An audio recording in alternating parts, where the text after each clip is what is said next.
Latest updates ఎప్పటికప్పుడు పొందడానికి big TV WhatsApp channel follow అవ్వండి. లింక్ డిస్క్రిప్షన్ లో ఉంది.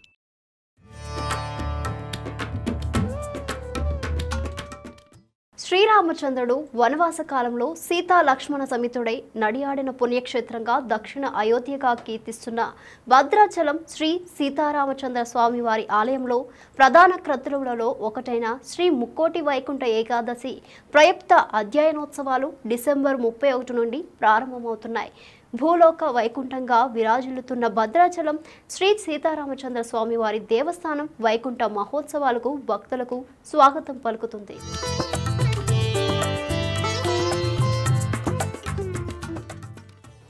డిసెంబర్ 31 నుంచి జనవరి 10 వరకు అధ్యయనోత్సవాలు, జనవరి 21 నుండి 23 వరకు విలాసోత్సవాలు, జనవరి 26న స్వామివారికి విశ్వరూపం జరపనున్నారు.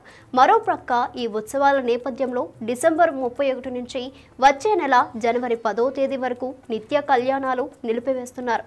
31 నుంచి ప్రారంభమయ్యే శ్రీ ముక్కోటి వైకుంఠ ఏకాదశి ప్రయుక్త అధ్యయనోత్సవాలలో 9 రోజుల పాటు అనగా 8వ తేదీ వరకు స్వామివారు వివిధ రూపాల్లో భక్తులకు దర్శనమివ్వనున్నారు. తొలి రోజు 31వ తేదీన శ్రీ మహావిష్ణువు మత్స్య అవతారంలో దర్శనమిస్తారు.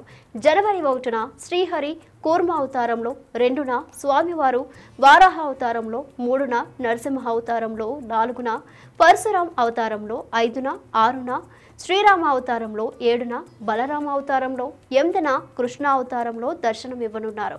ముక్కోటి వైకుంఠ మహోత్సవాలలో అతి ప్రధానమైన ఘట్టం 9న గోదావరిలో శ్రీ సీతారామచంద్ర స్వామి వారి తెప్పోత్సవం, 10న తెల్లవారుజామున జరిగే ఉత్తర వైకుంఠ ద్వార దర్శనానికి భక్తులు వేలాదిగా తరలివచ్చే అవకాశం ఉండటంతో అందుకు తగ్గట్లుగా దేవస్థానం ప్రభుత్వ అధికారులు ప్రత్యేక ఏర్పాట్లు చేస్తున్నారు. దాదాపు పూర్తిగా వచ్చిన ఏర్పాట్లలో ఈసారి జరిగే ఉత్సవాలలో ప్రత్యేక ఆకర్షణగా రివర్ ఫెస్టివల్ గోదావరి తీరంలో ఏర్పాటు చేయనున్నారు.